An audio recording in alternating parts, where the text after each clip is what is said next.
अगर किसी ऐसी हेल्थ केयर कंपनी की बात की जाए जिसे लगभग 550 करोड़ रुपए का एक बहुत लंबा सरकारी कॉन्ट्रैक्ट मिला हो और जहां उन्हें सरकारी अस्पताल के अंदर जगह और बिजली दोनों मुफ्त मिल रही हो, और सबसे बड़ी बात, बिना किसी पेमेंट डिले के, बिल्कुल, जहां सरकार से किसी पेमेंट या इनवॉइस के पास होने का कोई इंतजार ही ना करना पड़े। मतलब ये ऐसा लगता है ना कि ये किसी पैरेलल यूनिवर्स की बात हो रही है। हाँ, एकदम। क्योंकि भारत के हेल्थ केयर सेक्टर में सरकारी कॉन्ट्रैक्ट्स का मतलब ही यही होता है कि सालों तक आपका पेमेंट अटका रहेगा, आपका जो वर्किंग कैपिटल है वो बुरी तरह फंस जाएगा। सही दिशा में सोच रहे हैं आप। आमतौर पर जो B2G मतलब बिजनेस टू गवर्नमेंट कॉन्ट्रैक्ट्स होते हैं ना, उन्हें एक तरह का ट्रैप माना जाता है। लेकिन यहाँ जिस कंपनी की हम बात कर रहे हैं, उन्होंने उस ट्रैप को एक बहुत ही स्मार्ट रेवेन्यू इंजन में बदल दिया है। तो आज की इस चर्चा में हमारे पास चंदन हेल्थ केयर लिमिटेड के Q3 और पहले 9 महीनों के मतलब 9M FY26 के फाइनेंशियल रिजल्ट्स हैं और हमने उनके इन्वेस्टर प्रेजेंटेशन और अर्निंग कॉल ट्रांसक्रिप्ट से एक बहुत ही इंटरेस्टिंग ब्लूप्रिंट निकाला है।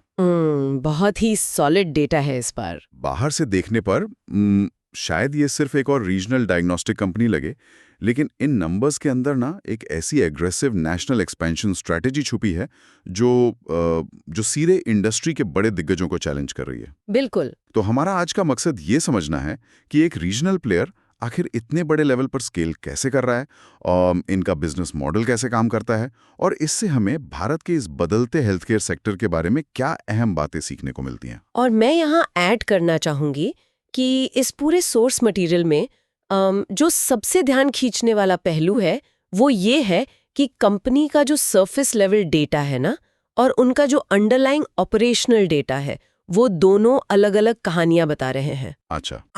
मतलब अगर सिर्फ आप हेडलाइन नंबर्स को देखें तो कुछ गैप्स नजर आते हैं, लेकिन जब आप उनका मैकेनिज्म समझ जाते हैं तो एक बहुत ही मजबूत फाउंडेशन दिखाई देती है। चलिए तो फिर इसे थोड़ा विस्तार से समझते हैं। सीधे उन हेडलाइन नंबर्स से ही शुरू करते हैं। मतलब नींव कितनी मजबूत है ये जानना तो जरूरी है ना। बिल्कुल। तो Q3 FY26 के फिगर्स अगर हम देखें तो चंदन हेल्थ केयर की टोटल इनकम लगभग 65.77 करोड़ रुपए रही, जो कि पिछले साल के मुकाबले सीधे सीधे 20% का जंप है। काफी अच्छी ग्रोथ है। और इनका ईबिडा करीब 12.61 करोड़ रुपए रहा, जिसमें 39% की वृद्धि दिखी है। और जो मार्जिन है उसमें 263 बेसिस पॉइंट्स का उछाल आया है, जो अब 19.17% पर पहुंच गया है। हाँ, और इसमें एक चीज और जो B2C सेल्स है, मतलब जो direct to consumer diagnostic sales है, उसमें तो 34% की भारी वृद्धि हुई है। ये सब कागज पर काफी इंप्रेसिव लगता है, लेकिन जब मैंने प्रॉफिटेबिलिटी मैट्रिक्स को देखा ना, तो वहां एक बहुत ही क्लियर कॉन्ट्राडिक्शन था। मतलब एक उलझन थी। आप प्रॉफिट आफ्टर टैक्स यानी PAT मार्जिन की बात कर रहे हैं यहाँ? हाँ, एकदम सही पकड़ा। मतलब इनकम बढ़ रही है, ऑपरेटिंग मार्जिन्स भी बढ़ रहे हैं, लेकिन जो PAT मार्जिन है वो 7.67% से गिरकर 6.90% हो गया। हाँ। अब अगर आपकी टॉप लाइन और आपकी ऑपरेटिंग एफिशिएंसी दोनों बढ़ रही हैं, तो नेट प्रॉफिट मार्जिन अचानक से क्यों गिर रहा है? किसी का भी पहला रिएक्शन यही होगा कि शायद कंपनी इंटरेस्ट कॉस्ट में दब रही है या फिर कोई छुपा हुआ खर्चा है जो अचानक से बढ़ गया है। हाँ, और ये रिएक्शन बहुत नेचुरल भी है, लेकिन यहाँ ना मैकेनिज्म थोड़ा अलग है। इस मार्जिन के गिरने का कंपनी के डे टू डे ऑपरेशंस या उनकी एफिशिएंसी से कोई लेना देना नहीं है। तो फिर ये पैसे गए कहाँ? उसका डायरेक्ट अकाउंटिंग इम्पैक्ट है। मतलब नए नियमों के तहत कंपनी को अपने कर्मचारियों की ग्रेच्युटी के लिए 2.2 करोड़ रुपए का एक वन टाइम प्रोविजन अपनी बैलेंस शीट पर क्रिएट करना पड़ा। रुकिए, एक नए कानून की वजह से अचानक 2.2 करोड़ का खर्चा कैसे बन गया? मतलब क्या उन्होंने रातों रात बहुत सारे नए एम्प्लॉयज रख लिए हैं? नहीं, एम्प्लॉयज नहीं बढ़ाए हैं। इसको आपको ऐसे समझना होगा कि नए लेबर कोड ने जो वेजेस होती हैं यानी बेसिक सैलरी, उसकी डेफिनेशन को ही बदल दिया है। अच्छा।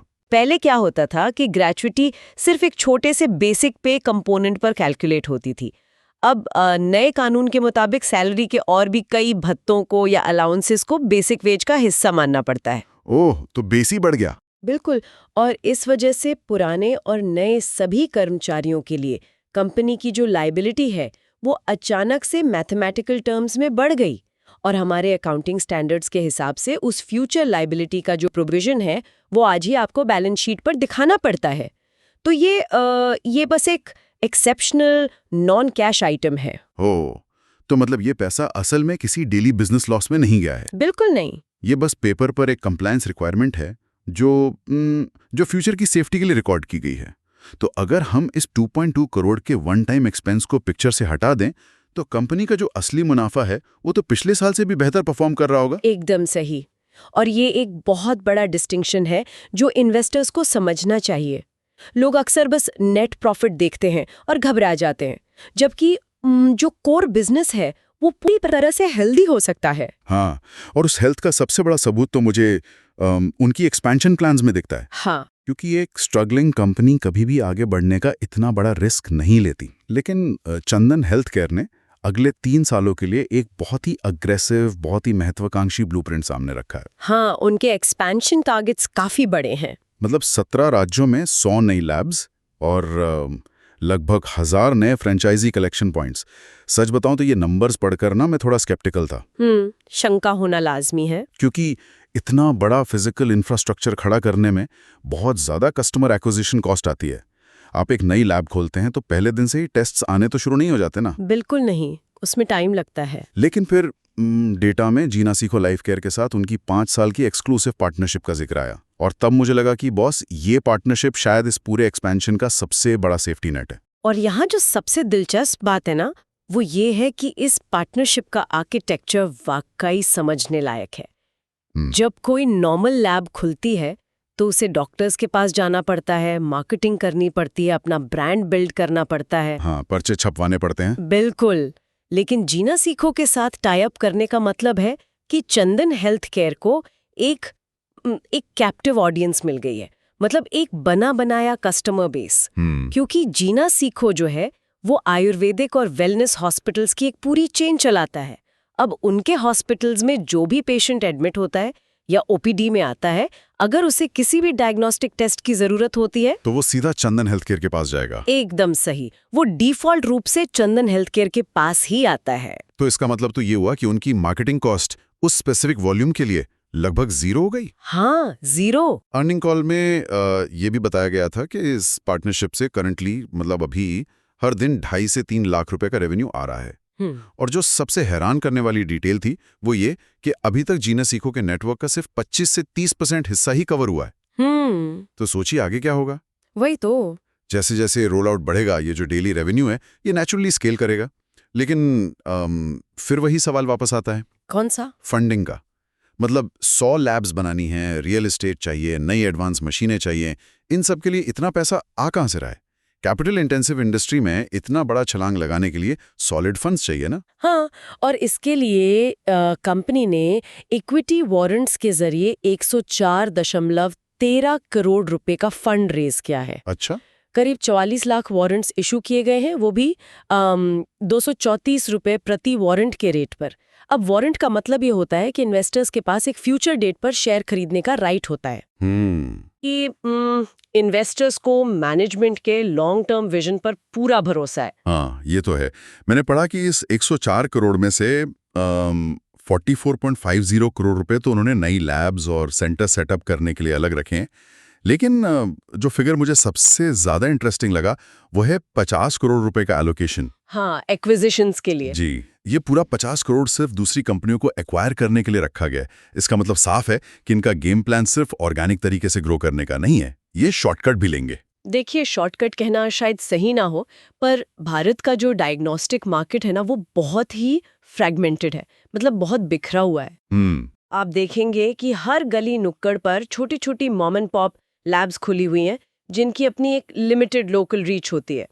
तो चंदन हेल्थ केयर स्क्रैच से शुरू करने के बजाय इन लोकल प्लेयर्स को अक्वायर करके उनका जो एग्जिस्टिंग वॉल्यूम है और जो कस्टमर बेस है उसे सीधे अपने अम्ब्रेला के अंदर लाना चाहता है। ये तो बहुत स्मार्ट मूव है। बिल्कुल, मार्केट शेयर को तेजी से कैप्चर करने का ये एक बहुत ही ट्राइड एंड टेस्टेड तरीका है। लेकिन जब हम मार्केट शेयर की बात करते हैं ना, तो हम एक सच्चाई को इग्नोर नहीं कर सकते हैं। क्या? डॉक्टर लाल पैथलैब्स, मेट्रोपोलिस, थायरोकेयर, ये जो दिग्गज नेशनल प्लेयर्स हैं, ये पहले से ही मार्केट में बहुत गहराई तक अपनी जड़ें जमा चुके हैं।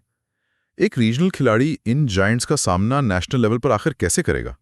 मतलब इनकी लैब ऐसी क्या अलग वैल्यू दे रही है जो एक एस्टैब्लिश्ड ब्रांड नहीं दे रहा?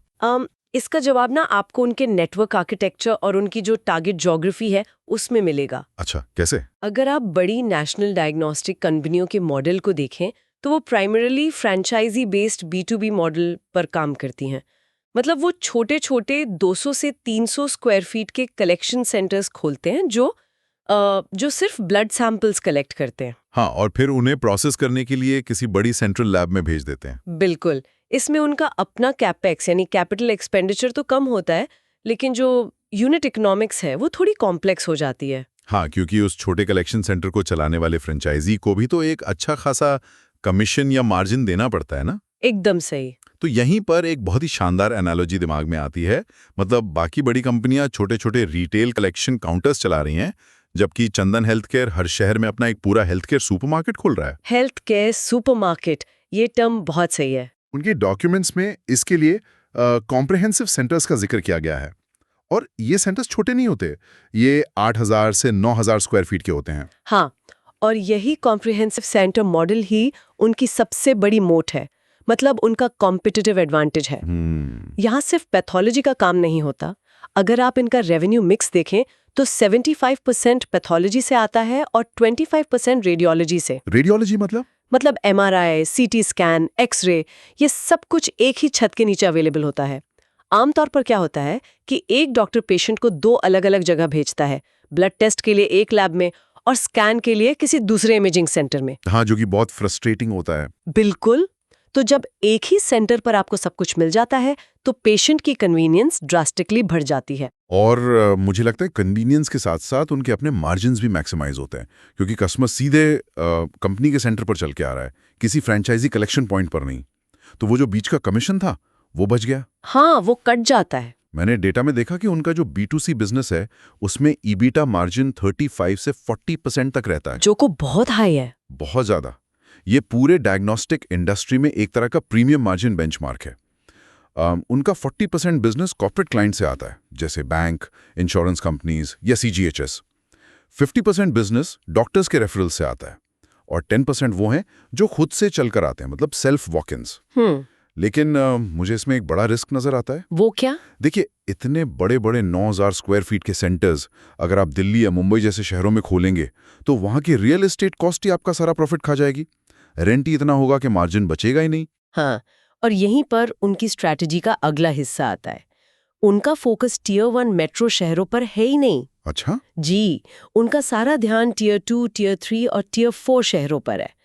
इन छोटे शहरों के जो डायनामिक्स होते हैं ना, वो मेट्रो से बिल्कुल अलग होते हैं। डायनामिक्स से आपका मतलब है कि वहां कंपटीशन कम होता है? सिर्फ कंपटीशन की कमी नहीं, बल्कि एक कैपिटल बैरियर भी होता है। मैं समझाती हूँ। हाँ, प्लीज। एक छोटे शहर में उनका कंपटीशन किसी मेट्रोपॉलिटन लैब से नहीं होता, बल्कि वहां के किसी लोकल रेडियोलॉजिस्ट से होता है। हाँ, जो वहाँ सालों से प्रैक्टिस कर रहे हैं। हाँ, अब एक आम लोकल प्लेयर के पास इतना पैसा या कैपिटल नहीं होता कि वो एक साथ 10 या 15 करोड़ रुपए लगाकर एक लेटेस्ट MRI मशीन लाए, एडवांस CT स्कैन लगाए और हाई एंड मॉलिक्यूलर लैब्स बनाए। ये तो है। तो जब चंदन अपना ये विशाल कॉम्प्रिहेंसिव सेंटर वहाँ लॉन्च करता है तो उस लोकल इकोसिस्टम में उन्हें रिप्लेस करने वाला या टक्कर देने वाला कोई डायरेक्ट कॉम्पिटिटर होता ही नहीं है। उनका जो ब्रांड प्रीमियम है और जो उनका स्केल है वो उन्हें अपने आप एक डोमिनेंट पोजीशन दे देता है। वाह, ये B2B और B2C का जो इक्वेशन है ना, ये तो क्लियरली समझ आ रहा है कि कैसे ये सेंटर्स प्रॉफिट ड्राइव कर रहे हैं। लेकिन अब आते हैं उस मुद्दे पर जिसका जिक्र हमने बिल्कुल शुरुआत में किया था, B2G मॉडल। हाँ, एक ऐसी टेरिटरी जहां आमतौर पर प्राइवेट कंपनियां जाना ही पसंद नहीं करती, लेकिन यहां उसे एक गेम चेंजर बताया जा रहा है, मतलब सरकार के साथ बिजनेस। हाँ, पंजाब और गुवाहाटी में जो जिला अस्पतालों का प्रोजेक्ट है वो आगे आने वाले वक्त में खास तौर पर FY27 के लिए इनके ग्रोथ इंजन का एकदम कोर बनने वाला है। इन्हें 8 डिस्ट्रिक्ट हॉस्पिटल्स और एक रेलवे अस्पताल में रेडियोलॉजी सेवाएं देने का कॉन्ट्रैक्ट मिला है। 10 साल का प्रोजेक्ट है और लगभग 55 करोड़ रुपए सालाना रेवेन्यू की उम्मीद है, जिसका मतलब है करीब 550 करोड़ रुपए का लॉन्ग टर्म कॉन्ट्रैक्ट। लेकिन जैसा मैंने पहले कहा, सरकारी टेंडर्स का एक यूनिवर्सल सच होता है, पेमेंट डिले। हाँ, वो तो है।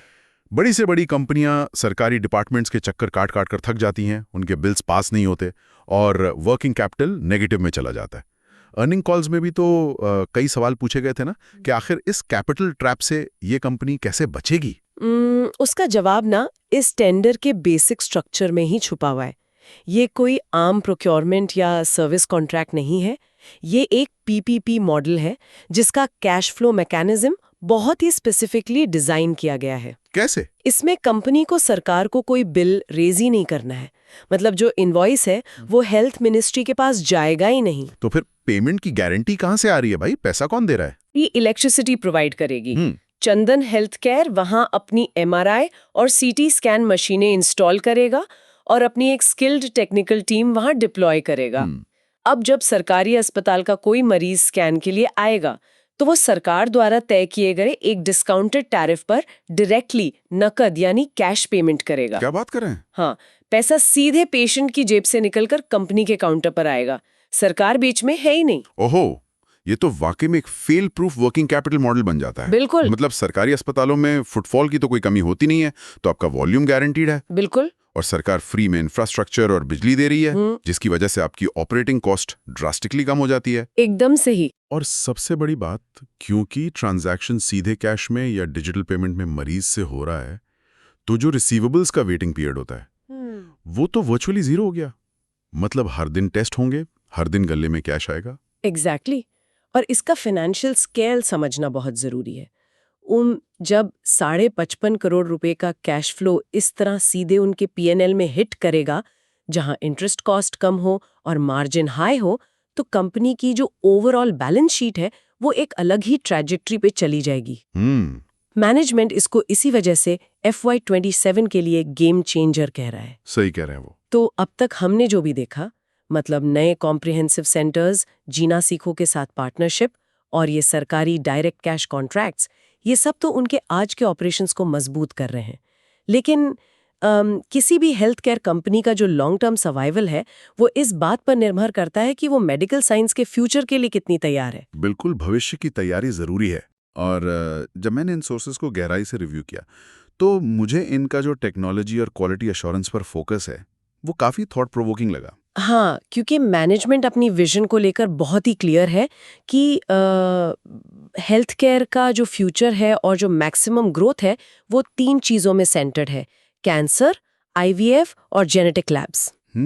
और इन तीनों ही ब्रांचेस का जो आधार है वो एक एडवांस्ड तकनीक पर टिका है जिसे जीनोमिक्स कहते हैं।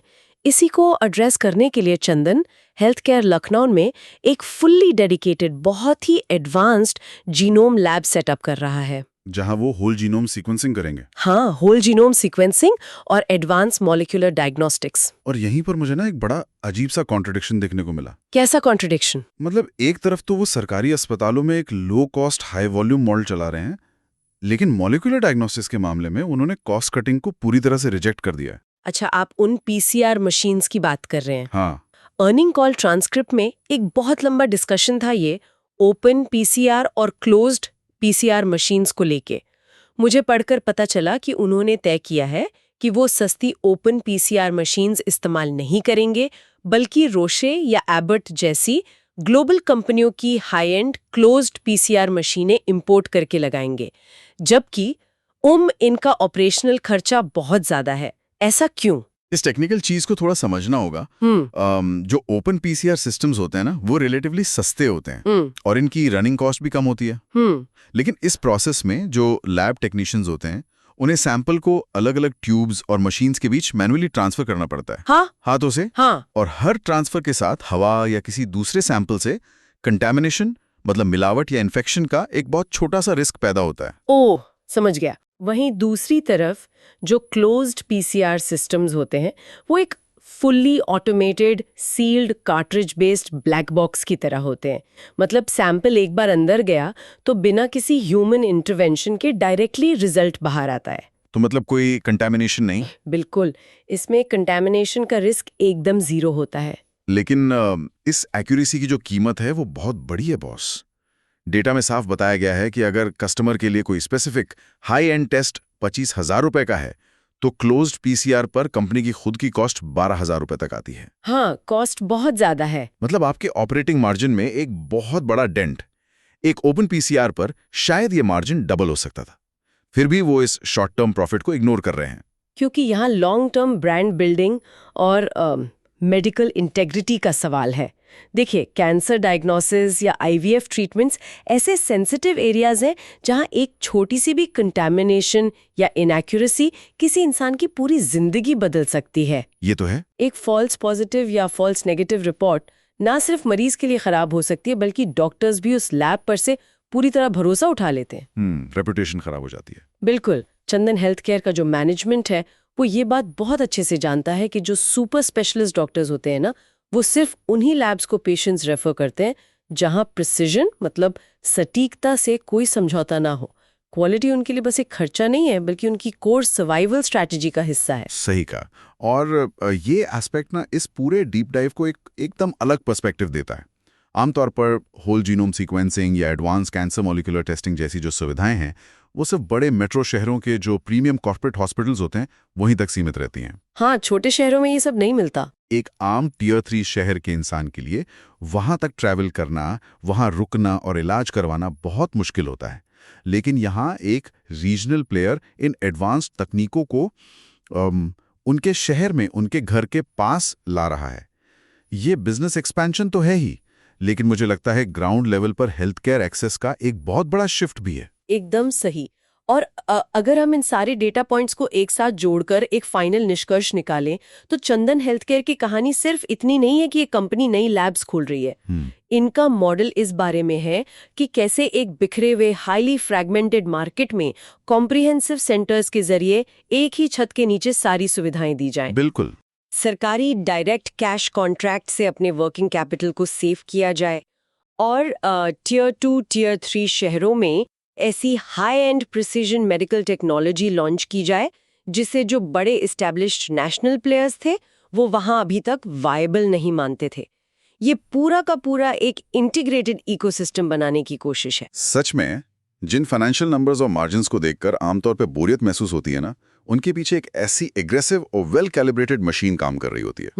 मतलब लेबर कोड के इम्पैक्ट जैसी अकाउंटिंग कॉम्प्लेक्सिटीज से लेकर क्लोज्ड पीसीआर मशीन के मैकेनिक्स तक, इस ब्लूप्रिंट में हर एक स्टेप बहुत डीपली कैलकुलेटेड है। हाँ, कोई भी कदम बिना सोचे समझे नहीं उठाया गया है। लेकिन इस चर्चा को खत्म करने से पहले एक ऐसा विचार है जो इन सोर्सेज के डेटा से थोड़ा आगे की बात है, जिसे ओपनली एक्सप्लोर करना मुझे लगता है बहुत जरूरी है। बताइए। आज हम देख रहे हैं कि होल जीनोम सीक्वेंसिंग और एडवांस्ड मॉलिक्यूलर टेस्टिंग जैसी जो बेहद महंगी और जटिल तकनीकें हैं, वो अब मेट्रो से निकलकर छोटे शहरों और कस्बों तक पहुंच रही हैं। अवेयरनेस भी बढ़ रही है। हाँ, अवेलेबिलिटी बढ़ रही है। लेकिन क्या सिर्फ तकनीक के वहां पहुंच जाने से हेल्थ केयर का जो गैप है वो सच में कम होगा, या फिर क्योंकि ये टेस्ट आज भी इतने महंगे हैं, इससे एक नया क्लास डिवाइड, एक नया वर्ग भेद पैदा होगा जहां सिर्फ अफोर्ड कर पाने वाले अमीर लोग ही अर्ली और एक्यूरेट डायग्नोसिस पा सकेंगे और बाकी लोग वही पुराने कम सटीक तरीकों पर निर्भर रहेंगे? ये एक बहुत ही प्रोफाउंड सवाल है। सुविधा का पास आना और सुविधा का सबके लिए होना, ये दो बहुत अलग बातें हैं। बिल्कुल, ये एक ऐसा सवाल है जिस पर हमारे श्रोताओं को और इस पूरे हेल्थ केयर इकोसिस्टम को आगे आने वाले वक्त में गहराई से सोचने की जरूरत पड़ेगी। तो इन्हीं विचारों के साथ हम सोर्स मटेरियल और आंकड़ों के इस विश्लेषण को यहीं विराम देते हैं।